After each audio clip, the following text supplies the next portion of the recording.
Okay, final chapter, I think. We are on to Villers Bretennoux, or however the hell you pronounce it.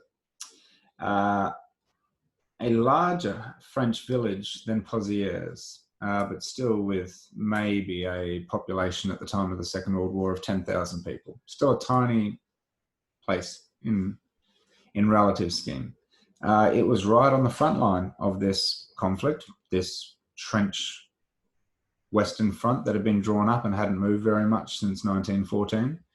And by 1918 had been right in the middle of it.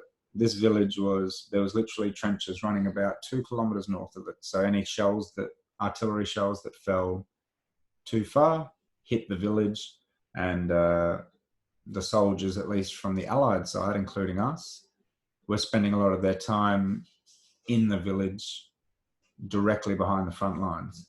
As a result, we built up massive rapport with the French in that area. Rapport meaning love, basically, mutual respect and love.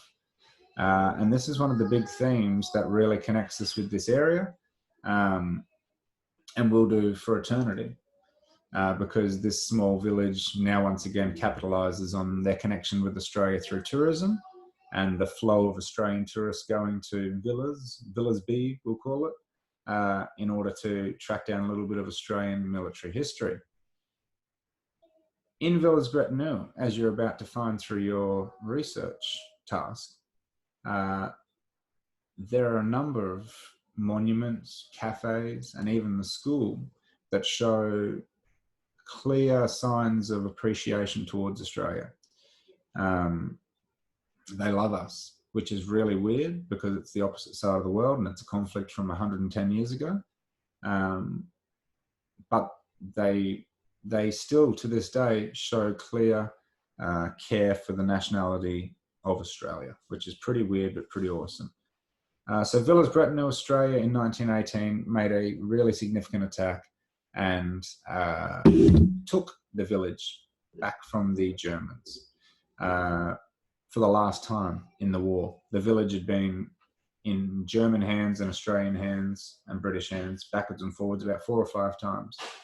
And exactly 2 years after we'd captured it the first time, in 1916, as part of that Somme campaign, in 1918, exactly 2 years later, we captured Villers Bretennoux for the last time.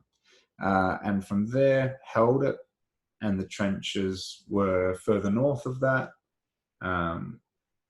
And we had a few more significant battle victories across the Western Front, which made the Germans realize their position was impossible to win, due to a bunch of other things as well, which we can touch on later, including sort of the British Navy being so powerful that they blockaded and stopped any German supplies getting in. So eventually losses on the battlefield and not being able to build anything due to not getting any supplies of oil and metal or anything else because the British Navy had stopped them, meant Germany just had to give up.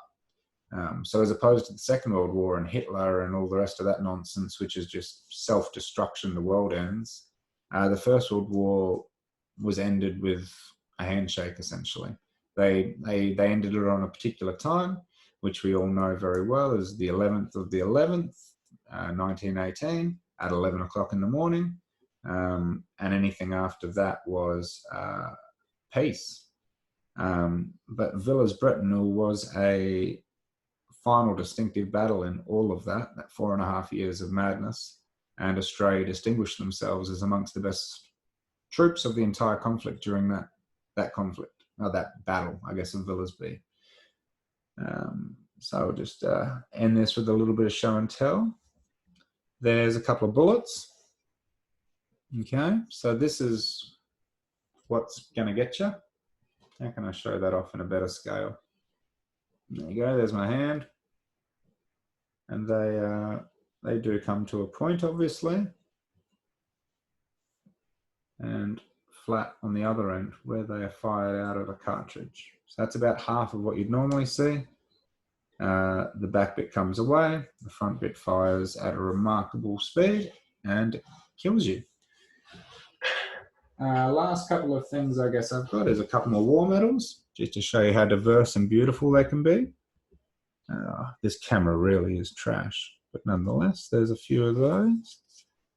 And we might get those into class in the last few weeks. Bayonet. So large knifey stabby thing for the front of your rifle.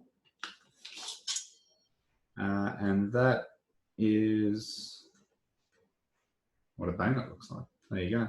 So that hole there, you can see that is where the front of the rifle goes in. And so you charge with it on the end of your gun and stab stuff. Last thing we'll have a look at is a couple of helmets. So we've got here a French helmet and a German helmet. Australian helmets, I actually don't have one, or British helmets. We had the same helmets as the British in the First World War. They were called a Tommy helmet, and they were terrible, and I don't own one. I should probably get one. But this is a French helmet, German helmet. So slightly different design, one more effective than other, but both of them not for the purpose of stopping bullets, but instead to stop shrapnel. So these bad boys here, those little ball bearings, an artillery shell goes off above you, you're in the trench. Here we go. You're in your trench, an artillery shell goes off above you, and hopefully the helmet stops the shrapnel. However, a bullet fired directly into it, you're not going to be as lucky.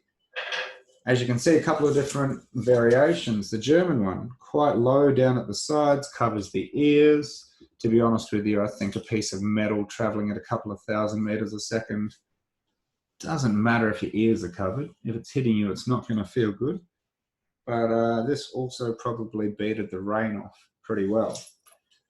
French helmet, pretty useless. Sits up high, does not a lot except stopping shrapnel from directly above. But I guess if your enemy's got this helmet, which is clearly better, you can't have the same look, so it has to be slightly different. So they went the next best design. Okay,